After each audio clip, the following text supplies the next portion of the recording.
Halo Tribuners, jumpa lagi bersama saya Mutiara dalam tayangan podcast Tribun Lampung, Mata Lokal Memilih Lampung. Tribuners, kali ini Mutiara sudah datang ke kantor KPU Lampung Selatan dan di sini tentunya Mutiara akan berbincang bersama dengan narasumber yang spesial yang sudah membersamai Mutiara pada hari ini. Nah, kalau misalkan pada 14 Februari 2024 lalu kita sudah sama-sama memilih siapa presiden kita selanjutnya ya dalam rangka pemilu, dan kali ini akan diadakan pilkada serentak dan terkhusus untuk di Provinsi Lampung dan juga ini di Lampung Selatan sendiri. Untuk mengetahui nih seperti apa sih kira-kira persiapan dari pihak penyelenggara, yakni dari KPU Lampung Selatan menjelang pilkada serentak yang akan diselenggarakan pada tanggal 27 November 2024 nanti, kita akan berbincang. Namun sebelum itu Mutiara perkenalkan terlebih dahulu narasumber kita pada hari ini.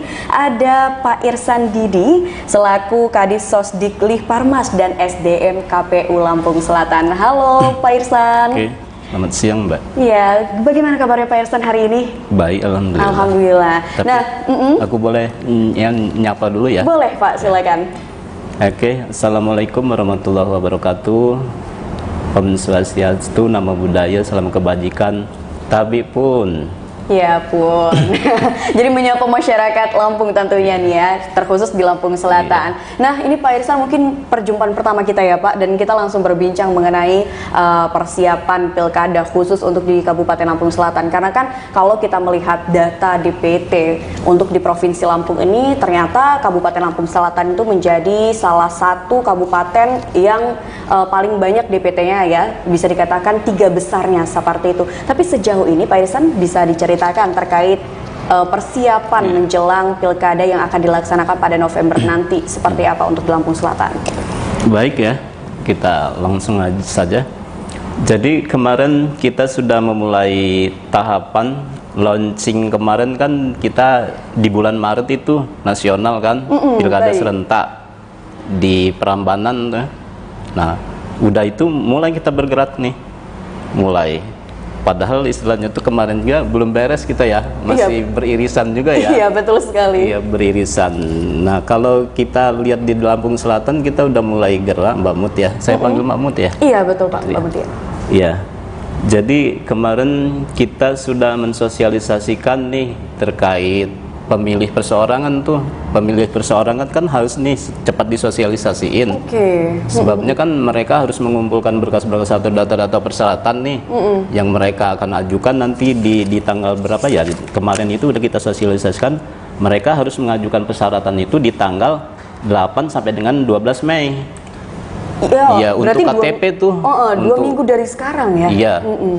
Kan udah mepet banget gitu. Ya. Jadi kalau ngeliatin ketetapan yang udah diputuskan oleh KPU RI untuk di Lampung Selatan sendiri, itu dengan keputusan MK kemarin kan, keputusan MK 51 tuh ya, dia harus dari DPT itu. Jadi 7,5%. Nah, 7,5% ini dari jumlah DPT kita terakhir di pemilu ya. DPT kita terakhir di pemilu itu di 796.779.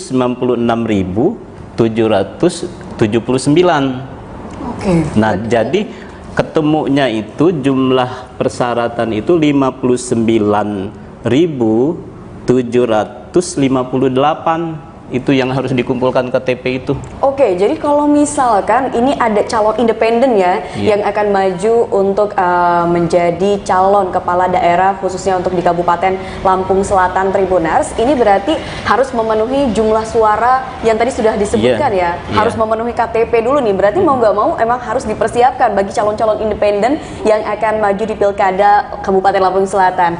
Nah, Pak Irsan, ini kalau misalkan kita melihat untuk persyaratan calon independen. Namun sebelum ke situ lagi nih Pak Irsan, mengingat bahwasannya kan kalau berdasarkan launching tadi udah dari bulan Maret lalu, ini kan dari pusat sudah launching ya. Jadi dan ini sudah mulai berjalan Tribuners terkait dengan proses dari tahapan menuju pemilihan serentak ya atau pilkada serentak untuk di Provinsi Lampung. Nah Pak Irsan, untuk sampai hari ini sendiri itu sudah tahapan apa Pak yang dijalankan oleh KPU Lampung Selatan? Iya, mulai tahapan kita laksanakan sekalipun dia selalu beririsan juga ya. Kita mulai mempersiapkan semuanya. Nah, Sekarang itu kita lagi tahapan perekrutan ad hoc ya. Oh, badan Ad hoc ya, PPK dengan PPS nanti dengan Pantarlih dekat PPS ya. Nah, itu tahapan itu untuk bagian saya sendiri untuk SDM ya. Nah, nanti setelah tahapan ini ada tahapan-tahapan berikutnya ya. Biasanya ini beririsan ya. Nah, kalau istilahnya itu kita sekarang pilkada serentak itu kan bukan hanya bupati aja loh. Iya betul. Gubernur Tapi juga, ya gubernur gitu. juga kan. Di gubernur juga nanti. Jadi ada 2 surat suara tuh nanti kan. Ada 2 surat suara. Tadi saya agak belum beres nyampein sedikit ya terkait sosialisasi perseorangan itu dia harus di dalam sebaran 50% dari kecamatan Kabupaten Lampung Selatan. Kabupaten Lampung Selatan itu kan ada 17 kecamatan nih. Dia kalau 50%-nya itu jatuh ke 9 kecamatan. Nah, jadi dukungan untuk perseorangan itu dari 9 kecamatan itu Mbak Mut domisilinya. Oh, berarti lumayan banyak juga nih Pak ya suara yang harus dikumpulkan ya. Tapi dikit loh Mbak Mut. Kalau kita banding-bandingkan ya dengan pemilihan legislatif ya. Satu dapil sampai ratusan ribu ya. Iya betul sekali. Ini untuk dukungan ini cuman persyaratannya KTP 59.000 ya. Baik. Ya, itu aja. Oke. Nah, lanjut lagi nih Pak. Kalau untuk ini kan sudah sampai tahapan pemilihan badan ad hoc untuk PPK dan juga PPS ya. Ini kalau boleh tahu pendaftarannya, penerimaan ini mulai berlaku dari tanggal kemarin kan, tepatnya tanggal 23 April. Sampai kapan Pak kalau boleh tahu? Iya. Kemarin kita udah mulai nih launching Siakba ya. Jadi di dalam rekrut ad hoc itu kemarin saya setelah Rakornas di Jakarta itu kita langsung istilahnya itu pembukaan badan ad hoc rekrut terbuka ya. Kita enggak istilahnya tuh kemarin itu kan ada wacana evaluasi ulang ya, betul. Pengangkatan kembali. Tapi setelah saya kemarin Rakornas di Jakarta, kita mengadakan rekrut terbuka. Rekrut terbuka kemarin udah launching berbarengan dengan pengumuman di tanggal 23. Di tanggal 23 kemarin. Ya. Nah, kalau boleh tahu ini sampai tanggal berapa Pak ini mulai pendaftarannya untuk PPK sendiri pada ini? Untuk kemarin itu kan udah kita pasang nih pengumuman itu ya. Pengumumannya. Kalau kita pastikan lagi nanti ya kalau untuk PPK itu ini masanya ya dari 23 kemarin sampai dengan 16 Mei itu kan dia pelantikan sampai pelantikan ya. 16 Mei. 16 Mei. Untuk PPS itu kita mulai dari 2 Mei. Kan beririsan tuh. Sampai ini belum dilantik kita udah masuk lagi ke PPS. Iya, betul. Nah, PPS dilantiknya di tanggal 26 Mei. Nah, itu baru nanti sekarang setelah terbentuk itu baru kita untuk pemutakhiran data. Pemutakhiran data itu kalau di dalam pilkada itu dia PPDP. Kalau kemarin kan Pantarlih di Pantarlih ya, betul. Sekarang PPDP dia. Nah, tapi Pak, kalau untuk mungkin Tribuners khususnya masyarakat Lampung Selatan yang ingin mendaftarkan diri menjadi PPK kan berarti masih bisa nih ya Pak, masih buka pendaftaran? Masih, nah, ya masih. Karena udah dibuka dan ini udah jalan hari kedua seperti itu, seperti apa melihat antusiasme dari para pendaftar ataupun masyarakat di Lampung Selatan sendiri Pak Irsan? Iya. Kemarin tuh langsung launching, buka langsung Siakba ya, udah masuk di sekitar 100 lebih pendaftar. Sedangkan yang diterimanya berapa? Yang diterima nanti 85 Mbak Mut. Di 17 kecamatan itu kan kita 55. 55, iya betul sekali. Dan yang jadi nanti 10, 5 yang di SK kan 5 data tunggu gitu ya. Gitu. Oke, dan baru hari pertama ternyata udah sampai ratusan. Ini nggak tahu sampai datanya hari ini sampai berapa ya kira-kira. Nah, ya bagus lah. Tapi kalau boleh tahu untuk tahapan sampai mereka akhirnya terpilih menjadi PPK ini sendiri apa saja Pak tahapannya? Apakah cuman hanya administrasi, maksudnya berkaitan dengan berkas saja, atau ada mungkin tahapan tes tertulis dan sebagainya mungkin? Ya, ada tahapan-tahapannya ya. Jadi selama ini kita laksanakan itu CAT ya. Oke, CAT ya. CAT nanti setelah mereka lulus nih, pintu masuknya CAT dulu nih. Soal tuh dari RI. Soal dari RI. Ya, nanti dia ngonek ke aplikasi Siakba itu. Soal itu datang langsung, kemudian mereka tes Nah, di saat nanti terpilih di apa istilah itu di 3 kali kebutuhan untuk wawancara itu 15 besar itu ya, baru dia wawancara nanti masuk di proses wawancara. Nah, setelah wawancara udah nanti final dia. Final dan akhirnya sampailah anggota penetapan anggota penetapan. PPK. Baik, kalau misalkan Pak Irsan boleh tahu, tadi kan sudah dijelaskan terkait dengan kalau misalkan ada calon independen atau calon perseorangan yang akan maju menjadi calon pemimpin daerah untuk Kabupaten Lampung Selatan sendiri. Nah, ini kita beralih ke calon yang mungkin diusung oleh partai. Nah, ini sendiri untuk persyaratannya tentu kan berbeda nih. Bisa dijelaskan kepada Tribuners di rumah, Pak Irsan? Iya, sejauh ini yang saya ketahui untuk aturan undang-undang pilkada ya, itu dari 20% dari kursi ya 25% dari suara ya. Jadi kalau kita diakumulasiin dikonversi ya dari suara itu ke kursi, 10 kursi dia. 10 kursi untuk di DPR itu di partai itu nanti mengusung ya, mengusung calon itu ya, mengusung calon. Dan untuk 10 kursi yang di partai itu dia melakukan satu pasang calon itu ya. Itu Mbak, sejauh ini yang saya ketahui di undang-undang. Oke, berdasarkan peraturan yang memang sudah berlaku. Nah, semisal nih Pak Irsan, kan kalau misalkan kita melihat ada calon ataupun caleg, kan masih caleg dari pemilu 2024 kemarin yang mungkin bisa mendapatkan atau mendulang suara terbanyak dan berhasil mungkin maju gitu kan untuk duduk di kursi legislatif. Semisal mereka ini akhirnya mencalonkan diri menjadi kepala daerah untuk di Kabupaten Lampung Selatan sendiri, apakah ini mereka harus mengundurkan diri dari posisinya atau bagaimana Pak kalau merujuk kepada peraturan yang berlaku untuk saat ini? Iya.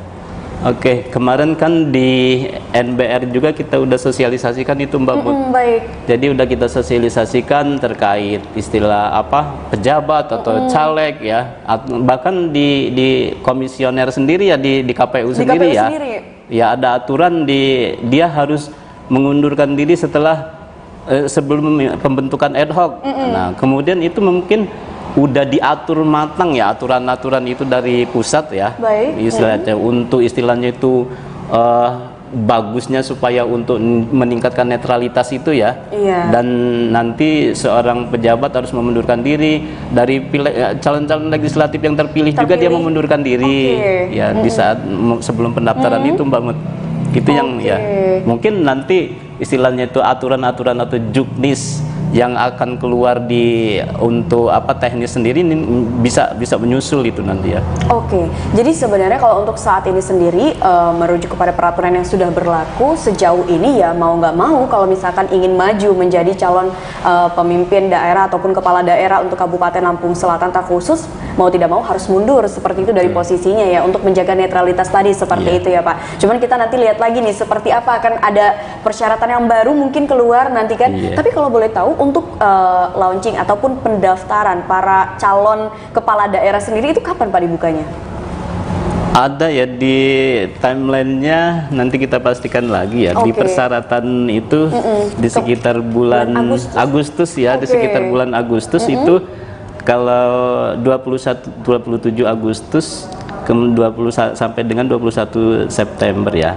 Nanti saya pastikan lagi ya terkait pembukaan pendaftaran ya. Pendaftaran pasangan calon di 27 pengumumannya nih 27 sampai 29 Agustus. Oke, kita menantikan itu ya Pak. Dan nggak kerasa sebenarnya karena bulan Agustus itu sekitar 3 bulan lagi dari saat ini gitu. Nah Pak Irsan, terkait dengan pilkada, kalau kita misalkan berkaca nih ya, kita baru saja melaksanakan pemilu juga nih kemarin, tepatnya 14 Februari 2024 yang lalu, dan mungkin ini masih ada beberapa tahapan yang harus diselesaikan sampai akhirnya dilantiklah para pemenangnya gitu kan dari pemilu kemarin. Merujuk dari pemilu kemarin tentunya kan masih ada banyak permasalahan. Ini salah satunya terkait dengan Sirekap. Ini antara data yang ada katanya banyak ketidaksesuaian pada saat itu diupload di Sirekap. Sejauh ini apa sih Pak evaluasi dari pemilu kemarin yang mungkin ini akan menjadi bahan untuk kedepannya pada saat penyelenggaraan pilkada di Kabupaten Lampung Selatan supaya lebih baik dan mungkin mengurangi adanya konflik gitu Pak? Kalau ranah itu lebih ranah teknis, kemudian ahli-ahli di pusat ya, Mbak Mut. Tapi mungkin ini cuman sekilas gambaran aja ya, bahwa selalu lah pemutakhiran terus lah ya, selalu penyempurnaan terus lah Mbak Mut ya. terkait aplikasi ya, bukan ranah saya juga ya untuk terlalu jauh. Oh ini Sirekap ya, tapi sejauh ini memang sangat membantu Mbak Mut dengan Sirekap itu sendiri ya. Tinggal mungkin penyempurnaan dari aplikasi tersebut ya Pak Irsan ya. Karena nah Pak Irsan, kalau untuk di Lampung Selatan sendiri melihat dari hasil pemilu kemarin, bagaimana antusiasme ataupun partisipasi dari masyarakat di Lampung Selatan sendiri? Bisa dilihat sih Mbak dari kemarin ya. Ini bocoran dikit ya. Oke, kita dapat bocoran nih Tribuners.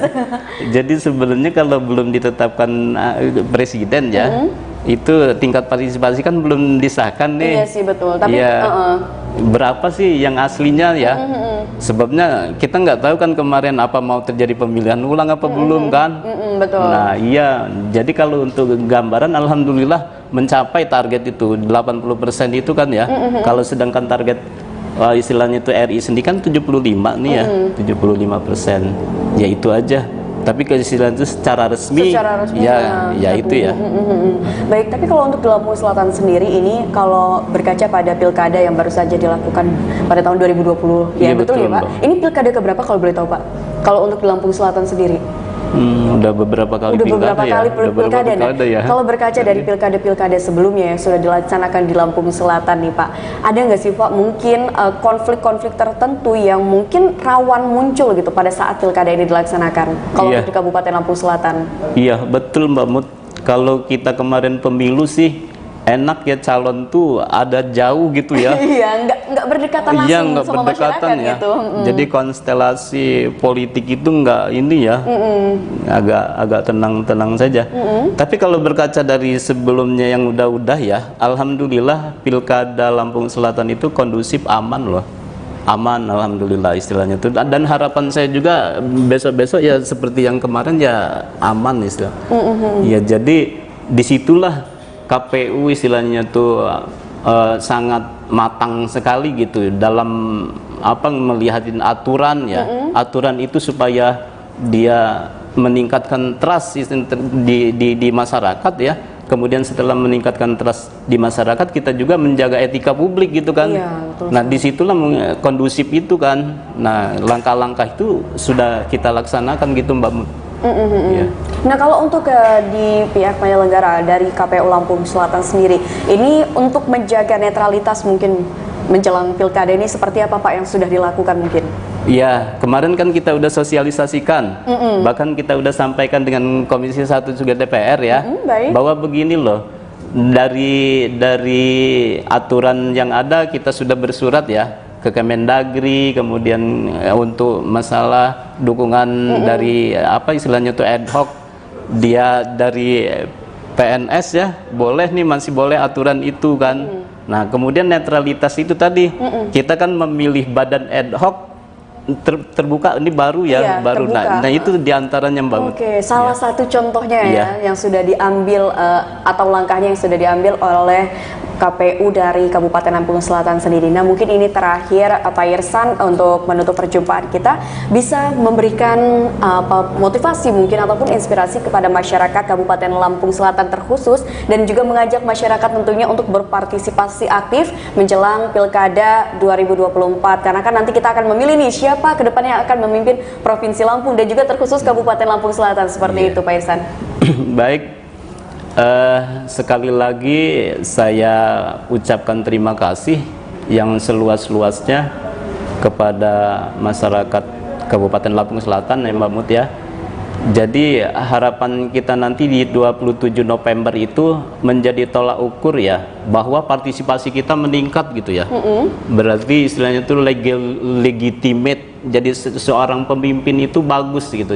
Jadi memang tolak ukur daripada pemilu itu di partisipasinya Mbak Mut. Iya betul sekali Pak Irsan. Jadi harapan saya istilahnya itu dengan masyarakat ada tagline-nya ya, ayo memilih PAI. Oke, untuk di Kabupaten Lampung Selatan tagline-nya memilih PAI untuk 27 November 2024. Oke. Terima kasih.